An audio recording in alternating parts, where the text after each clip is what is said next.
अल्लाह के बंदों पर हुकूक हैं, अल्लाह के हक हैं जो बंदों पर है, जिनका अदा करना बंदों पे लाजिम है।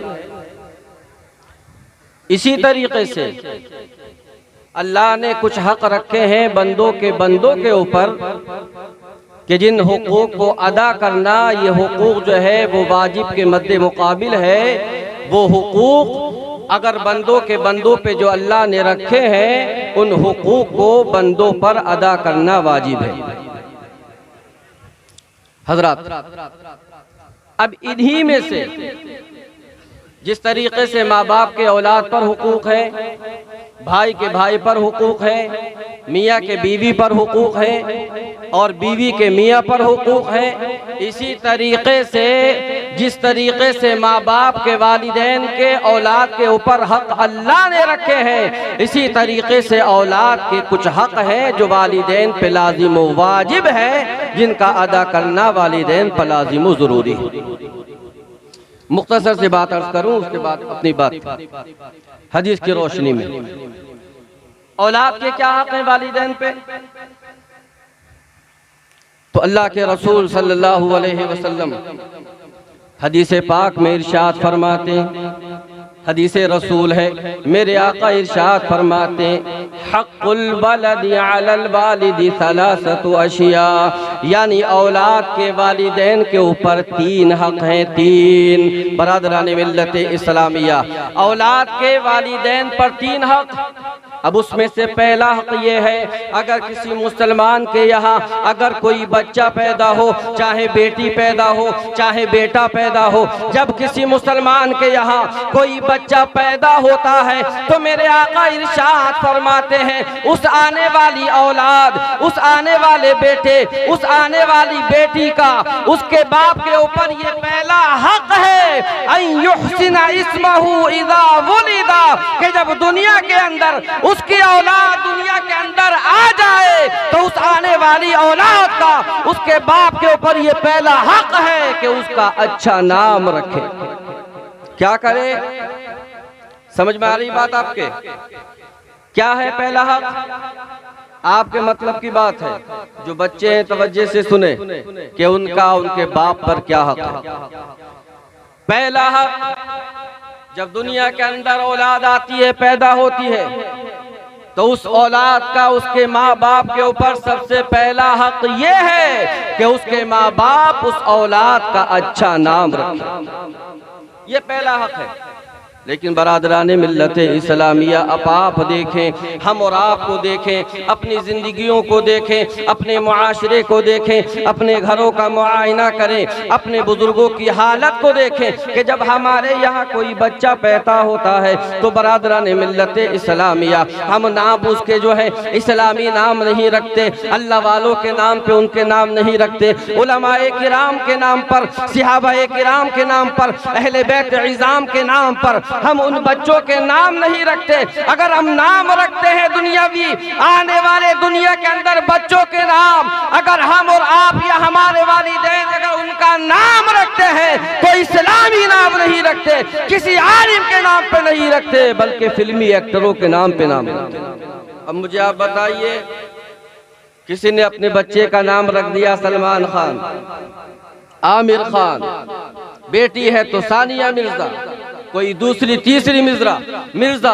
अब मुझे आप बताइए, अगर आपने किसी आने वाले बच्चे का जो तुम्हारे घर में पैदा हुआ है, कि जिसके आने से तुम्हारे गुलशन के अंदर फूल जो है फूल खिलने लगे हैं, कलियां खिलने लगी हैं, तुम्हारा पूरा घर जो है मुअत्तर हो गया है, बाप को देखो तो खुश नजर आ रहा है, माँ को देखो खुश नजर आ रही है, माँ की माँ नानी को देखो वो खुश नजर आ रही है, बाप के बाप दादा को देखो वो खुश नजर आ रहा है, इसके भाई को देखो वो खुश नजर आ रहा है, चाचा है खुशी के मारे फूले नहीं समा रहा है, फूफो है वो खुशी के मारे फूलों नहीं समा रही है। लेकिन ऐ लोगों, जो बच्चा तुम्हारे घर में पैदा हुआ है तुम खुशी जरूर मना रहे हो, लेकिन उसका हक अदा नहीं कर रहे, हक अदा नहीं कर रहे हैं। आप जानते हैं, पहली बात ये कि ये जो अस्मा है, इस्म की जमा अस्मा,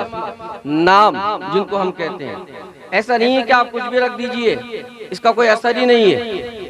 बल्कि उलमाए किराम फरमाते हैं कि नाम की तासीर होती है। नाम यानी अस्मा ये मुसम्मा के अंदर ये नाम जो है जिसका नाम रखा जाता है, ये अच्छे बुरे नाम जो है मुसम्मा के अंदर जिसका नाम रखा जाता है, उसकी शख्सियत के अंदर इन अस्मा का असर होता है। अगर नाम इस्लामी होता है, नाम अच्छा होता है, उसकी जात में अच्छे नताइज मुरतब होते हैं, और नाम अगर गलत होता है तो उसके नताइज उसकी जात पर बुरे मुरतब होते हैं। बरादरान मिल्लत इस्लामिया, एक बात तो ये हुई कि अगर अच्छा नाम है, ये उलमा तशरीफ फरमा है, अगर मेरी बात में शक हो तो पूछ लीजिएगा। पहली बात ये हुई कि अच्छे बुरे अस्मा का असर मुसम्मा की जात में, शख्सियत में जाहिर होता है। और एक सबसे बड़ा फायदा मैं और आपको बताऊं, अपने बच्चों के अच्छे नाम रखें। अच्छे नाम, अगर आप अपने बच्चों के अच्छे नाम रखेंगे, अपने नबी की मोहब्बत में दुनिया का सबसे खूबसूरत नाम कायनात के अंदर आप सर्वे कर लीजिए, एक से बड़ी डिक्शनरी और लुगत को खंगाल डालिए, आप देखें हर इस्म की सिफात को देखिए, उसके मानी को देखिए, नामे मोहम्मद से अच्छा कोई नाम आपको कायनात में नजर ही नहीं है। अल्लाह के रसूल की जाते पाक से मंसूब करके अपने बच्चों के नाम रखो। उसका एक सबसे बड़ा फायदा मैं आपको बताऊं इस महफिल पाक में, सबसे बड़ा फायदा, अगर आपने अपने नबी की मोहब्बत में अपने बेटे का नाम मोहम्मद रखा, अगर मोहम्मद रख दिया, अहमद रख दिया, अपने नबी की मोहब्बत की वजह से अपने शहजादे का नाम मोहम्मद रखा, ऐ लोगों, सबसे बड़ा फायदा यह है, जब क़यामत कायम होगी, सब अव्वलीन व आखिरीन हाजिर होंगे, उस वक्त में रब की बारगाह से हुक्म होगा, या मोहम्मद कुम फदखुलिल जन्नह, ए मोहम्मद सल्लल्लाहु अलैहि वसल्लम आप खड़े हो जाइए और खड़े होकर के जन्नत में दाखिल हो जाइए। सुभान अल्लाह, अरे कह दो सुभान अल्लाह। ये सरकारी महफिल नहीं है, ये नारों वाली, हाँ सियासी वाली नहीं है कि या अगर झंडे परचम हिलाओगे तभी कुछ मिलेगा। और यहाँ दुनियावी महफिलें बेकार हैं, ये सियासी देते किसी को कुछ नहीं, खुद लेते रहते, देते किसी को नहीं है। लेकिन ये महफिल ऐसी है कि अगर जबान हल्के से हिलाओगे तब भी सवाब मिलेगा, और इंशाअल्लाह बुलंद तरीके से अगर सुभान अल्लाह अल्हम्दुलिल्लाह के नारे लगाओगे, इंशाअल्लाह उतनी तेजी से फरिश्तों का कलम नामा अमाल में चलेगा इंशाअल्लाह। और इसका सवाब, अब सवाब की हैसियत बताओ एक जुमले में। सवाब चाहिए क्यों, नेकियां क्यों चाहिए? इसलिए कि नेकियां ही रब के फजल के साथ साथ नेकियां ही दुखूल जन्नत के लिए लाजिम व शर्त है।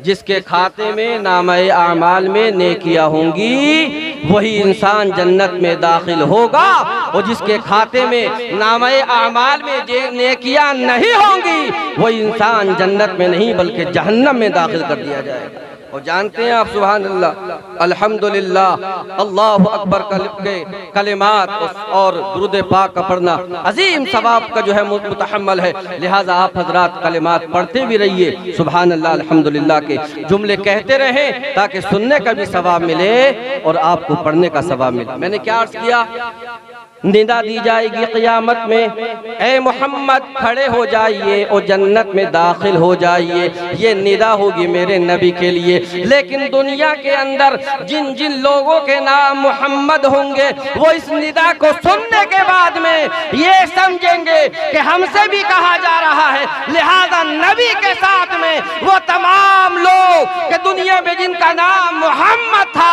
खड़े हो जाएंगे और जन्नत में दाखिल हो जाएंगे। सुभान अल्लाह, जन्नत में दाखिल, कितना बड़ा सवाब। कितनी बड़ी फजीलत, कितनी बड़ी आजमत है।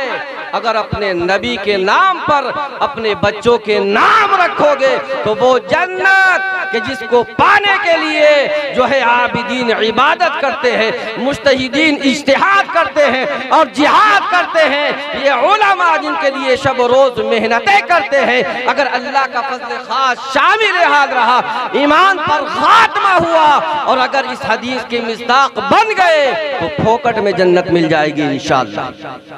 बरादरान मिल्लत इस्लामिया, अब ये जो जन्नत में खड़े जो जाने के लिए जाएंगे, मोहम्मद सल्लल्लाहु अलैहि वसल्लम के जो जितने भी मुसम्मा होंगे, जिनके नाम मोहम्मद होंगे, निदा होगी नबी के लिए कि जाओ जन्नत में दाखिल हो जाओ, और ये सब समझेंगे हमसे भी कहा जा रहा है, ये भी जन्नत में दाखिल होंगे। तो बरादरान मिल्लत इस्लामिया, उलमाए किराम फरमाते हैं कि ये लोग जो जन्नत में दाखिल होंगे इन्हें रोका नहीं जाएगा। अपने हबीब सल्लल्लाहु अलैहि वसल्लम के इसमें पाकी करामत की वजह से इन लोगों को जन्नत में दाखिल होने से रोका नहीं जाएगा। सुभान अल्लाह, जन्नत में दाखिल हो जाएंगे, जन्नत में। और एक बात और अर्ज करूं, याद आई, आज के दौर में सबसे बड़ा मसाला बना हुआ है रिस्क का, रिस्क, पैसा, सबसे बड़ा मसला। जिसको देखो पैसे के चक्कर में भागा फिर रहा। अच्छी बात है, रिस्क हलाल की तलब फर्ज है, करना चाहिए, मगर रिस्क हलाल की तलब फर्ज है, हराम की फर्ज नहीं है। अगर शब रोज मेहनत कर रहे हो और मेहनत करने में अगर थोड़ा भी हराम शामिल हो गया और वो लुक़्मा-ए हराम अगर हलक के नीचे उतर गया तो मेरे आका सल्लल्लाहु अलैहि वसल्लम की हदीस शाहिद है, उस इंसान की कोई इबादत रब की बारगाह में मकबूल नहीं होगी। अल्लाह अल्लाह अकबर। एक हदीस पाक में मेरे आका इरशाद फरमाते, मफ़हूम हदीस मुलाहिज़ा फरमाइए, आका इरशाद फरमाते एक शख्स है जिसका खाना हराम है, जिसका पीना हराम है, जिसका लिबास जो है वो हराम के पैसों का है, खाता है हराम, पीता है हराम, लिबास है हराम का, और अपने हाथों को दराज करने के बाद में रब की बारगाह में दुआ करता है, अल्लाहुम्मा या रब्बी या रब्बी या रब्बी, रब को पुकारता है मेरे परवदिगार आलम, ऐ मेरे रब, ऐ मेरे रब। मेरे आका इरशाद फरमाते हैं जिसका खाना हराम, जिसका पीना हराम, जिसका लिबास हराम है, परवदिगार आलम को उसकी पुकार का कोई रिस्पॉन्स नहीं, उसकी पुकार रब की बारगाह में मकबूल नहीं होगी। क्यों? एक वजह खास तो ये है कि ये जो लुक़्मा-ए हराम, हराम का लुक़्मा अगर हमारे हल्क़ से नीचे उतर गया, पेट में आ गया, इस कब्रिस्तान के अंदर आके आप हजम कर गए, तो याद रखो मफ़हूम हदीस कि जिस इंसान के पेट के अंदर हराम का एक लुक़्मा दाखिल हो जाता है, उस इंसान की 40 दिन इबादत मकबूल नहीं होती है। 40 दिन इबादत। अब खा लिया आपने, एक लुक़्मा पढ़ ले, फजर की नमाज, ज़ोहर की नमाज, असर की नमाज, मगरिब की नमाज, ईशा की नमाज है, तहज्जुद भी है, इशराक भी है, चाश भी है, सलातुल अव्वाबीन भी है, तहियतुल वुज़ू भी, तहियतुल मस्जिद भी, जितनी नफली नमाजें हैं फराइज़ के साथ अगर अदा कर रहे हो और साथ में एक लुक़्मा-ए हराम अगर तुम्हारे पेट में दाखिल हो गया, कसम खुदा की तुम्हारी इबादत को तुम्हारे मुंह पे मार दिया जाएगा, कोई अजर सवाब नहीं मिलेगा।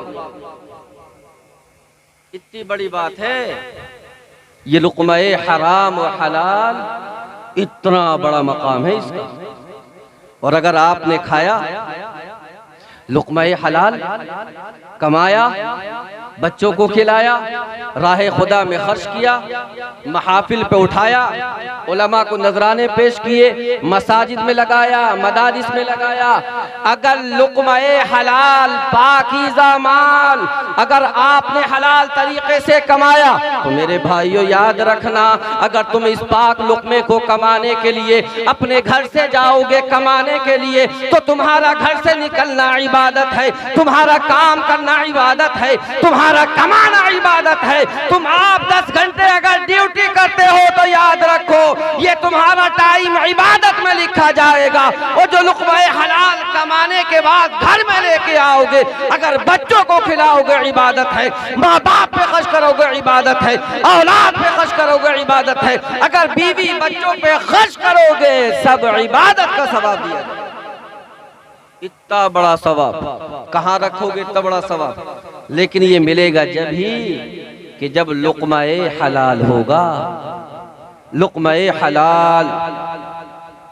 बरादरान मिल्लत इस्लामिया, अर्ज़ क्या कर रहा था मैंने, अर्ज़ किया, फरमाया वालिद औलाद के जो वालिदैन पे 3 हक़ हैं, उसमें पहला हक़ ये है अन युहसिना इस्महु इज़ा वुलिदा, कि जब बच्चे की विलादत घर के अंदर हो जाए, अल्लाह पाक आपको इस नेमत से नवाज दे, तो तुम्हारी पहली जिम्मेदारी ये बनती है कि अपने बच्चों के इस्लामी मानादार मानाखेज नाम रखो। इंशाअल्लाह रहमान उसका फायदा ये होगा कि मेरे आका ने इरशाद फरमाया, जो इंसान मेरी मोहब्बत के अंदर अपने बच्चे का नाम मोहम्मद रखेगा तो परवरदिगार आलम उसके रिज़्क़ में बरकतें अता फरमाएगा। मैं ये कह रहा था कि घर से निकलता है आदमी क्यों, कमाने के लिए, कोशिश ये रहती है बस बरकत हो जाए, बस बरकत हो जाए, 100 कमाऊं पूरे के पूरे बचाऊं, फिक्र रहती है। ऐ मुसलमान हो, अगर चाहते हो तुम्हारी रोजी में ज्यादती कर दी जाए, तुम्हारी रोजी को बढ़ा दिया जाए, तुम्हारा काम बेहतरीन तरीके से चले, तुम्हारे घर से मरज दूर रहे, अमराज दूर रहे, ये मुसीबतें, ये नवाजिलात, ये आने वाली आफतें अगर चाहते हो तुम्हारे घर से दूर रहे, अपने बच्चों के इस्लामी नाम रखो, खुसूसी मोहम्मद नाम रखो। इंशाअल्लाह आप अपने बेटे का नाम अपने नबी की मोहब्बत में मोहम्मद रखेंगे, गुलाम मोहम्मद। आप अपने बेटे का नाम रखेंगे, किसी इजाफत के साथ में रखिएगा, इसलिए कि मेरे आका का ये जाती नाम है। आदाबन आप इजाफत के साथ में किसी दूसरे इसम को इसके साथ मुरक्कब करने के बाद में अपने बच्चे का नाम रखना। इंशाअल्लाह तुम्हारे घर में भी बरकत होगी, तुम्हारी तिजारत में भी बरकत होगी और तुम्हारे रिज़्क़ के अंदर भी बरकत होगी।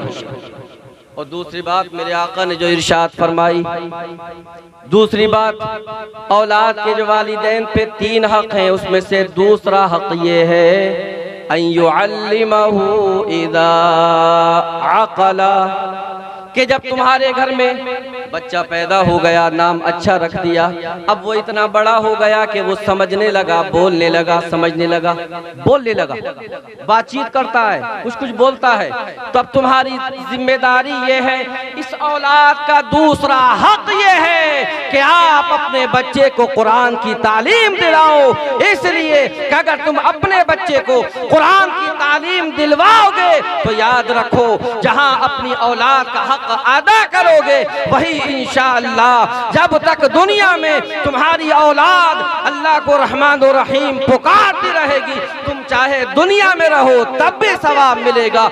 मर के कब्रिस्तान के अंदर कब्र में जाकर के आप जो है कब्र को जाकर के आबाद कर लो, जब भी परवरदिगार आलम सवाब का सिलसिला जारी रहेगा। सबसे बड़ी कामयाबी तो यही है, सबसे बड़ी कामयाबी कि मरने के बाद सवाब का सिलसिला जारी रहेगा।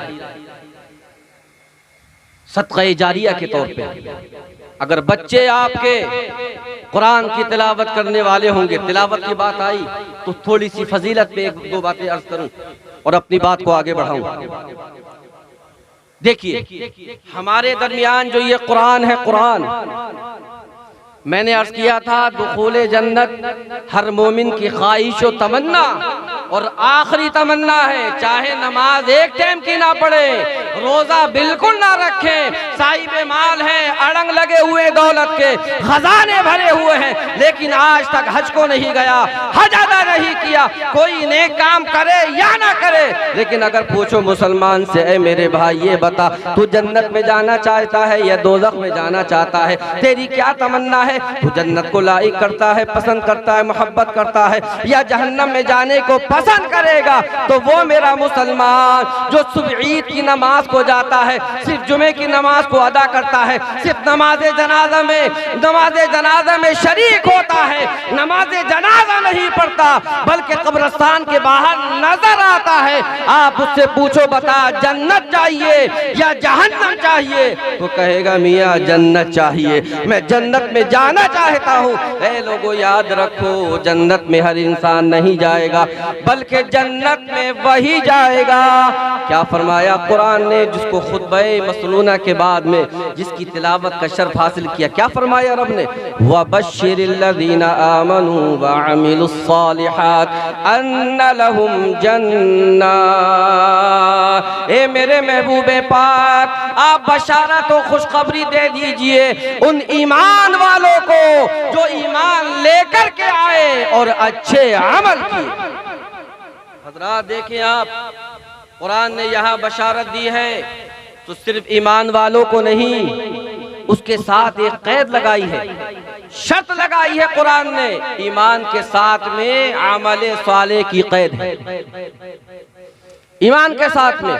लिहाजा जन्नत में जाने के लिए चाहिए नेक अमाल, नेक अमल जब तक करोगे नहीं जन्नत में जाओगे नहीं। बरादरान मिल्लत इस्लामिया, मेरे आका ने इरशाद फरमाया, अब मैं अर्ज ये कर रहा था कि अगर तुम्हारी हमारी औलाद या हम कुरान की तिलावत करें तो तुके जन्नत में जाने के लिए सवाब चाहिए, नेकियां चाहिए, और तिलावत कुरान अजीम पर किस कदर सवाब है, दो जुमलों में बात अर्ज करूं और बात को आगे बढ़ाऊं। कुरान अजीम के अंदर अगर कोई इंसान कुरान की तिलावत करता है तो फ़क़ी अबुल लैस समरकंदी रहमतुल्लाहि ताला अलैहि इरशाद फरमाते हैं, अगर कोई इंसान कुरान अजीम का एक हर्फ की तिलावत करे गैर नमाज में, अगर कोई इंसान कुरान पढ़ता है, जैसे यहाँ पे कुरान की तिलावत की गई, या तुम अपने घर के अंदर करो या तुम अपनी दुकान के अंदर करो, इसलिए करना चाहिए कुरान की तिलावत, जहाँ कुरान की तिलावत से अल्लाह रब्बुल इज्जत सवाब इनायत फरमाता है, वही परवरदिगार आलम तिलावत कुरान अजीम के जरिए परवरदिगार उस मकान और दुकान और घर के अंदर रहमतों की बारिशें फरमाया करता है। इसलिए कुरान पढ़ना चाहिए, पढ़ा करो कुरान, सवाब सुनो कितना बड़ा है। अगर किसी इंसान ने गैर नमाज में अगर कुरान अजीम के एक हर्फ की तिलावत की पढ़ा तो उलमाए किराम फरमाते हैं कि इस पढ़ने वाले को 10 नेकियों का सवाब इनायत फरमाया जाएगा। सुभान अल्लाह, सुभान अल्लाह, 10 नेकियां। और अगर कोई इंसान सुन रहा है कुरान की तिलावत तो सुनने वाले को भी सवाब दिया जाएगा, इसके भी खाते में एक नेकी दर्ज की जाएगी। हजरात, ये हुई गैर नमाज की बात। अब अगर कोई इंसान इसी कुरान अजीम को नमाज की हालत में, हालत क़ियाम के अंदर, क़ियाम का मतलब खड़े होना, जब हम नियत करते हैं अल्लाहु अकबर, उसके बाद में हमने सना पढ़ी, तअव्वुद व तस्मिया पढ़ने के बाद सूरह फातिहा की हमने तिलावत की, तो ऐ मुसलमानों सुनो कितना बड़ा सवाब कुरान के पढ़ने पर अल्लाह इनायत फरमाता है। मुलाहिजा करो, जो इंसान सूरह फातिहा या गैर सूरत सूरह फातिहा के अलावा कोई दूसरी सूरत या दूसरी सूरत के अलावा बीच में से या आखिर में से अगर कुरान की तिलावत करता है तो परवरदिगार आलम नमाज की हालत के अंदर जो इंसान कुरान की तिलावत करता है, परवरदिगार आलम हर हर्फ के बदले 100 नेकियां इनायत फरमाता है। इतना बड़ा सवाब। और अगर किसी ने पढ़ दिया एक सफ़ा या हाफिज साहब ने पढ़ दिया एक पारा तो लगाइयो हिसाब कितना बड़ा सवाब मिलेगा, है? कैलकुलेटर फेल हो जाएगा इंशाअल्लाह ये कुरान अजीम की तिलावत अगर किसी ने कर दी। तो बरादरान मिल्लत इस्लामिया, औलाद का वालिदैन के ऊपर ये दूसरा हक है, अन युअल्लिमहुल किताब इज़ा अक़ला, जब समझने, पढ़ने, बोलने के लायक तुम्हारी हमारी औलाद हो जाए तो तुम्हारे हमारे ऊपर उस औलाद का ये हक है कि अपने बच्चे को मकतब में दाखिल करे या गैर मकतब में घर में खुद पढ़ाए, लेकिन कुरान अजीम उस बच्चे को पढ़ाए और बच्चे को सिखाए।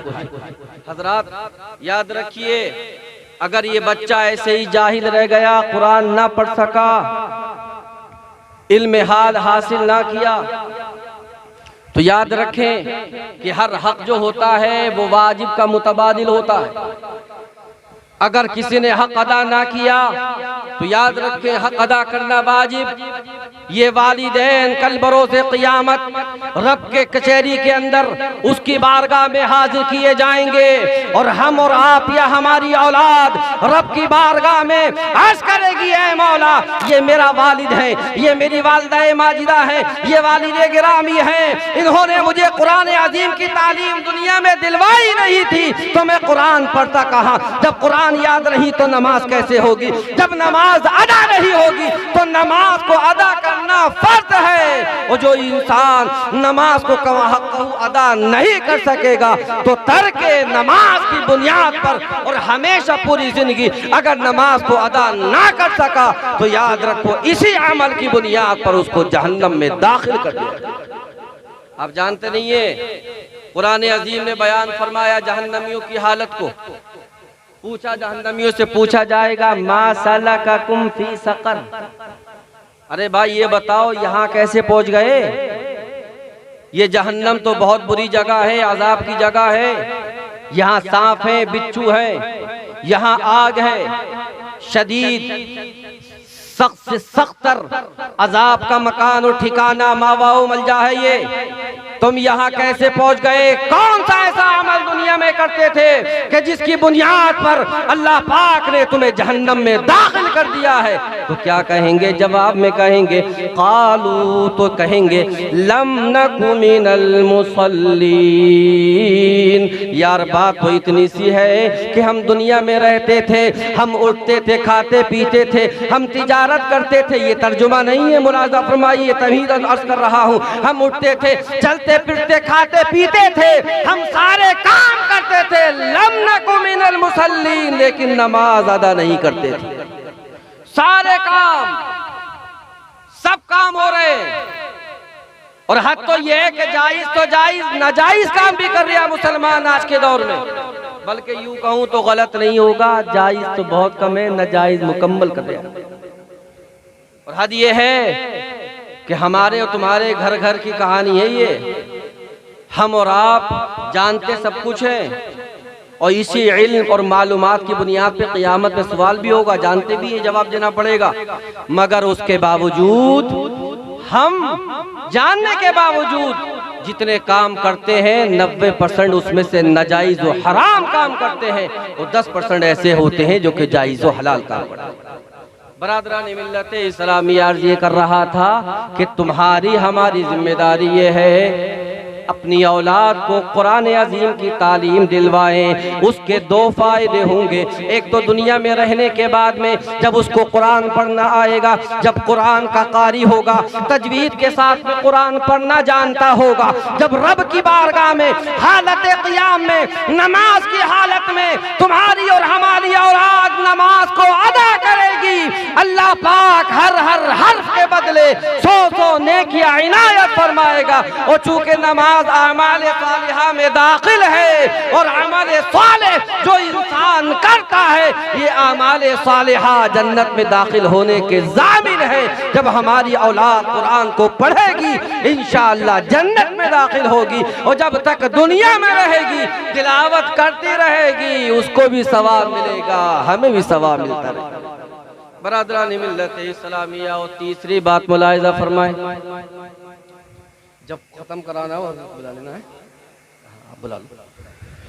तीसरी बात मुलाहिज़ा फरमाए, तीसरा हक औलाद का जो वालिदैन के ऊपर है वो ये है अन युज़व्विजहू इज़ा बलगा, कि जब तुम्हारी हमारी औलाद बेटा हो के बेटी हो, अच्छी हो के बुरी, काली हो के गोरी, आलिमा हो आलिम हो या जाहिल हो या जाहिला हो, जैसी भी हो, तुम्हारी हमारी औलाद जो हमारे घर के अंदर है, हमारे नुत्फे से पैदा है, जिसके हम बाप हैं, ऐ लोगों याद रखो उन औलादों का हमारे ऊपर तीसरा ये हक है कि जब हमारी औलाद बालिग हो जाए उनके अच्छे रिश्ते देखने के बाद में शादियां कर दे। जब हम अपने बच्चों की शादियां करेंगे, निकाह कर देंगे, हम उनके हक से सुबुकदोश हो जाएंगे। बरादरान मिल्लत इस्लामिया, यहाँ बड़ी खराबी है। बच्चों की उम्रें निकल रही है। लड़कियां हैं 30-30 साल 35-35 साल की उम्रें हो गई हैं, 25-25 30-30 साल के जवान लड़के। शहवत का जमाना है ये। 15 से 13-14 साल के बाद जैसे ही बालिग होता है लड़का या लड़की, बुलूग के बाद से लेकर के तकरीबन 30 से 35 साल का ये वक्त जो होता है, ये जुनून और दीवानगी का वक्त होता है। लेकिन हमारे मुसलमान भाई इस चक्कर में कभी पैरों पे खड़ा नहीं हुआ है। अभी कमाता क्या है, अपने पैरों पे खड़ा नहीं है, पैरों पे खड़ा नहीं। अबे ये पैर इसके नहीं तो किसके? तेरे पैर है। अबे इसी के तो पैर है। तब आप कहेंगे साहब मजाजी माना मुराद है, हकीकी माना मुराद नहीं। मैं समझ गया, हाँ मजाजी माना मुराद है। मतलब ये है कुछ काम नहीं करते हैं जनाब, लाड प्यार में पाला है।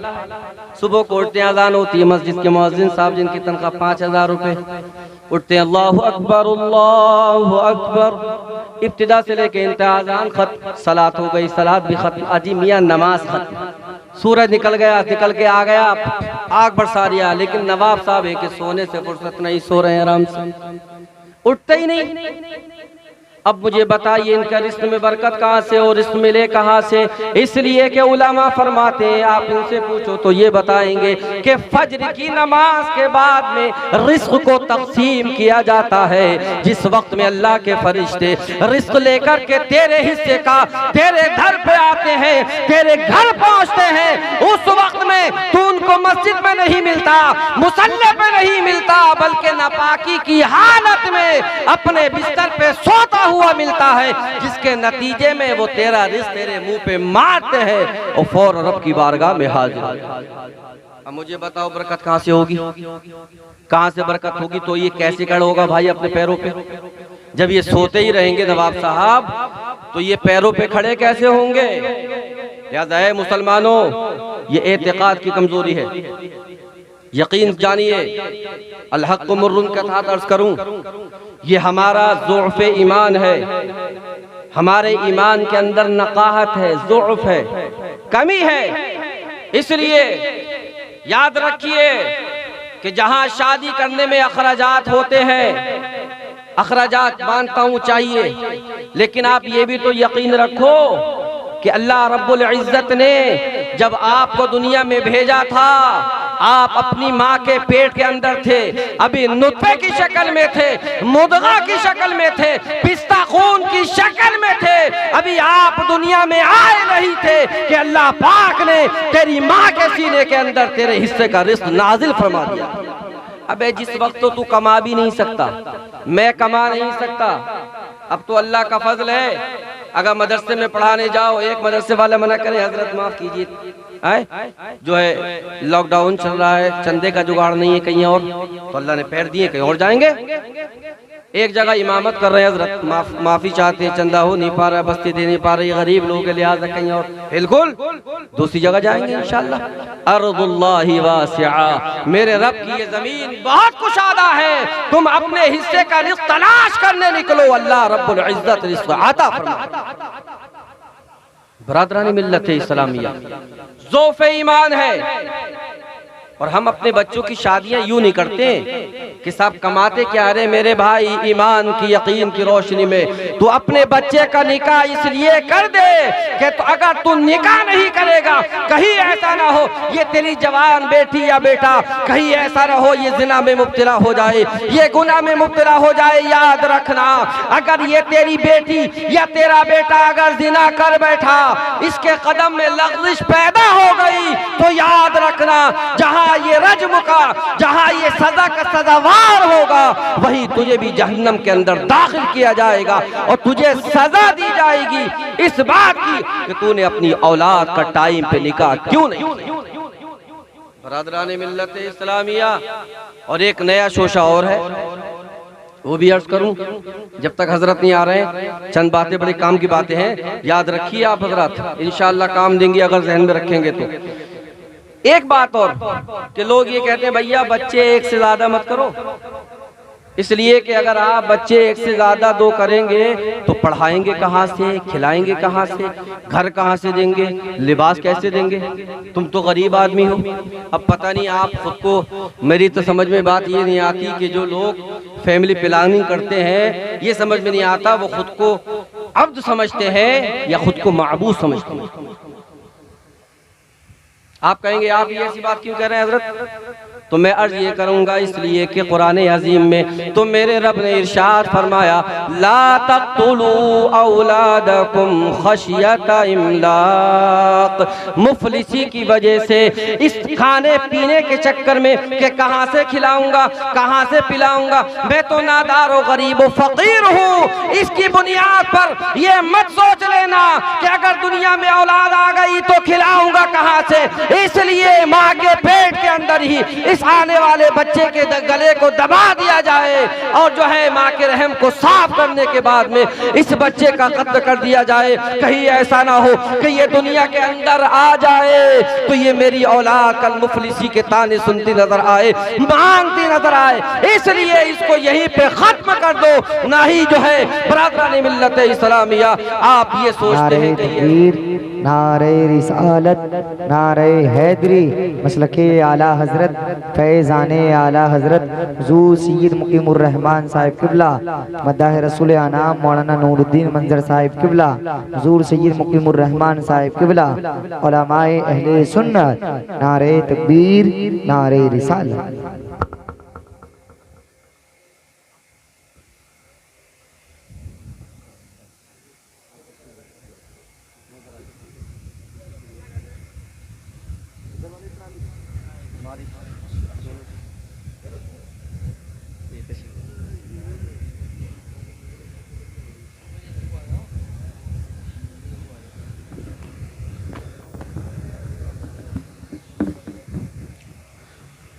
हजरात देखिए, मेरी बात बिल्कुल सच थी कि हजरत तशरीफ़ लाने वाले हैं।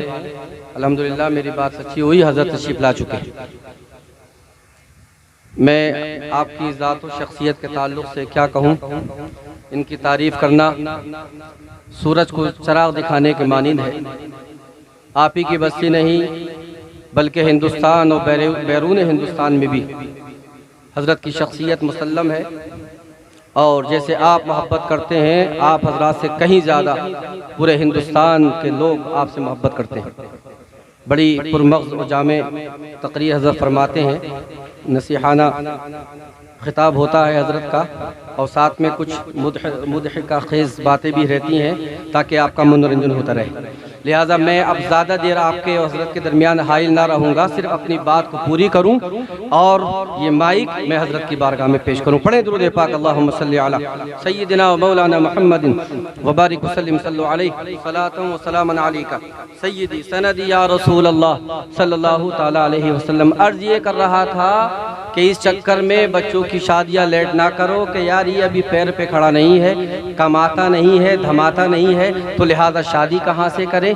बरादरान मिल्लत इस्लामिया, आप रब की ज़ात पे यकीन और एतमाद जमाते हुए अपने इन बालिग बच्चों की शादी का एहतमाम करो। मेरा दावा है ये खल्लाक़ आलम अल्लाह रब्बुल इज़्ज़त जो कि राज़िक़ है हर हाल में, अगर हमें रिज़्क़ ना मिले तब भी राज़िक़ है, हमें रिज़्क़ अदा करे जब भी राज़िक़ है। जब दुनिया में कुछ नहीं था मेरा रब जब भी राज़िक़ था, अब दुनिया में सब मौजूद है, परवरदिगार आलम अब भी राज़िक़ है। तो यकीन जानो इंशाअल्लाह अगर यकीन की रोशनी में अपने बच्चों के निकाह सही टाइम पे करोगे तो इंशाअल्लाह वो दिन दूर नहीं है कि परवरदिगार आलम आपके बच्चों को सिर्फ रिज़्क़ अता नहीं फरमाएगा, रिज़्क़ भी अता फरमाएगा और बेहतरीन रिज़्क़ औलाद भी इनायत फरमाएगा इंशाअल्लाह। लिहाजा यकीन जाने और अज़्म मुसम्मम करें कि अपने बालिग बच्चे बच्चियाँ हों कि बच्चे हों टाइम पे शादियाँ करो। इंशाअल्लाह रिज़्क़ का कफ़ील तुम्हारा और हमारा परवरदिगार है, हम और आप कफ़ील नहीं है। लिहाजा तुम्हारी हमारी जिम्मेदारी सिर्फ इतनी है कि अच्छे रिश्ते देखने के बाद, दीनदार बच्चे देखने के बाद में, चाहे गरीब हो या जैसे हो, बस दीनदार हो, दीनदार रिश्ते देखो, अपने बच्चों की शादियाँ करो। इंशाअल्लाह रहमान अल्लाह रब्बुल इज़्ज़त तुम्हारे और हमारी औलाद को राएगा नहीं फरमाएगा, बल्कि आलम गैब से परवरदिगार आलम हमारे बच्चों को और आपके बच्चों को रिज़्क़ अता फरमाएगा।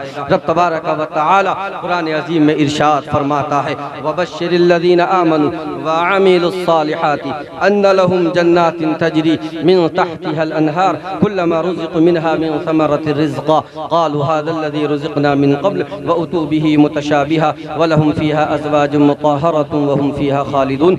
अस्तग़फिरुल्लाह रब्बी मिन कुल्लि ज़ंबिन व अतूबु इलैहि व आखिरु दअवाना अनिल हम्दुलिल्लाहि रब्बिल आलमीन। पढ़ें कलमा तय्यबा ला इलाहा इल्लल्लाह मुहम्मदुर रसूलुल्लाह।